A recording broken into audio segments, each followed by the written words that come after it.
好感謝啦！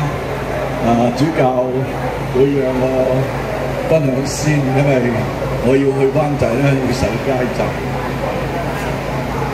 每次其實思想香港今日嘅情景，佢讓我想起咧古希臘有一個哲學家，佢每天就單拎住個燈籠，然後就喺隨街嗰度講，佢話好黑啊！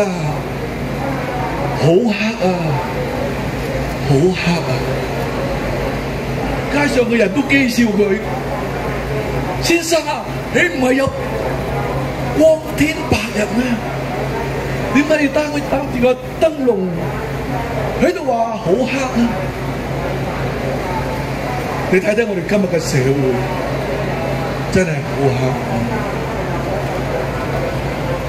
黑。一個80歲嘅老人家喺街上擺個檔，15個警察去圍剿佢，拉佢上警署。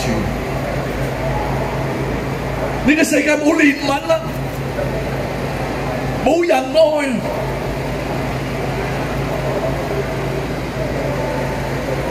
呢個世界唔係為要分裂，佢最重要嘅失落咗憐憫。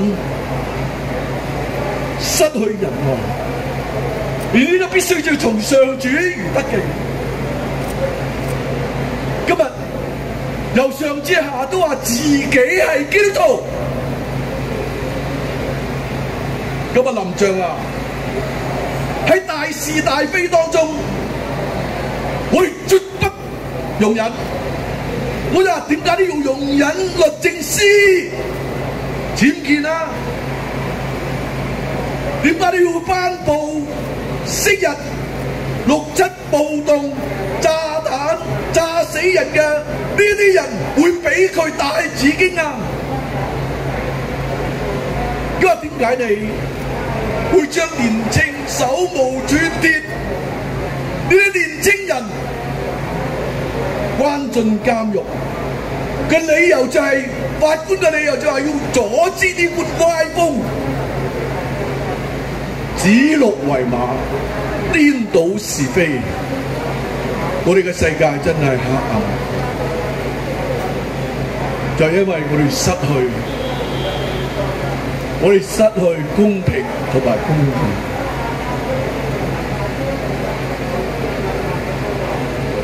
舊約以賽亞書第56章第1節，佢話我哋要守公平，行公義。登山寶訓馬太福音話：飢渴慕義嘅人有福啦！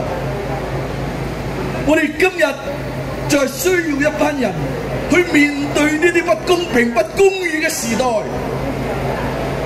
去站出嚟，就好似一盞明亮嘅光喺黑暗嘅社會裏邊能夠照耀。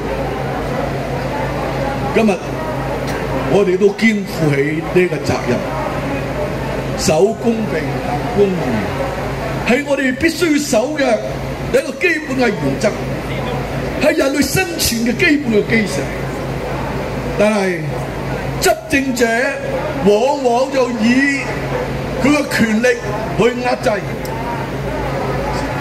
佢哋以各種嘅理由、法律嘅理由、國家安全嘅理由，暴民用晒呢一啲嘅字。就將呢一啲去爭取公義、爭取人權、爭取民主自由嘅人呢一種壓制。今日我哋一定要決心去突破呢一種嘅恐懼。法官已經講明啦，一定要嚴刑去到管治、控制呢啲嘅示威。各位，你敢站出嚟嗎？我最近睇潘霍華傳，其實潘霍華嘅時代在面對希特拉嘅強權嘅興起嘅時候，佢敢於面對教會嘅攻擊，起身嚟，佢敢於面對強權可能要處死佢，拉佢坐監，佢站出嚟，呢個就係守公義、行公義、守公平呢一種嘅原則，飢渴慕義呢一種咁樣嘅人，呢啲嘅基督徒要站立起嚟，再面對呢一種極權。當然，極權用各種嘅方法會打壓我哋，佢哋要恐嚇我哋失去工作，騷擾家人，歷世歷代以嚟都以國家安全嘅理由而迫害、流放、施以逮捕、處重刑、被失蹤、被自殺。喺血腥嘅管理，威脅人民，從而剝奪人民嘅自由。當中亦都以國家安全為由，剝奪咗我哋喺香港已有嘅呢一種自由、人權，甚至我哋各行各業、各個政府部門都是否都受到呢一種影響。林鄭月娥話：喺大是大非嘅嘢，絕不手軟。但係千幾億嘅呢個鐵路點啊？點解會拉啲年青人就要俾佢2年、3年、4年？呢啲公然犯罪嘅人，日日享受着美酒佳餚。各位，你想一想我哋嘅社會，想一想我哋，因此我哋一定要守住我哋嘅崗位，我哋去面對呢一種咁樣嘅強權嘅時候，就好似聖經耶穌話：一粒麥子不落在地裏，死了仍舊是一粒。若死了就結出許多個子粒嚟。若果我哋每個人都願意犧牲個人嘅利益，從而促進保障社會大眾嘅自由，若果我哋唔能夠站立起嚟，我哋就會失去自由。我哋今日能夠站在呢一度，做正義燈放在燈台上。我哋呢一班嘅信徒，就係點亮着一個燭光，去照亮今日嘅黑暗，去使到指鹿為馬嘅人蒙羞。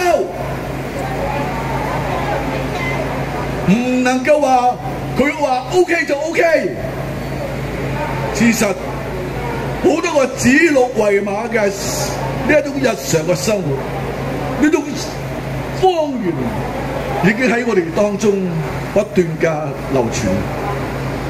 我哋一定要敢於講真話，說真相，彰顯公義，呢個就係我哋嘅責任。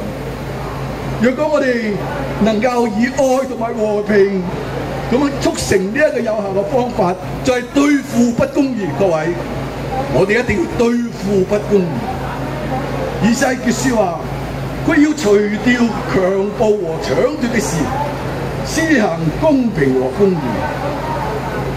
只要一個人，弟兄姊妹，只要一個人喺我哋當中，只有一個人，你破除呢一種恐懼，你站立起嚟，就引致更多嘅人去跟隨、去追隨。呢一首詩係非常有意思嘅，大踏步面向着世界，我哋以救主一起，共往着大路嘅前進，以基督不相離。呢一種基督嘅大愛嘅犧牲，救贖苦難嘅人。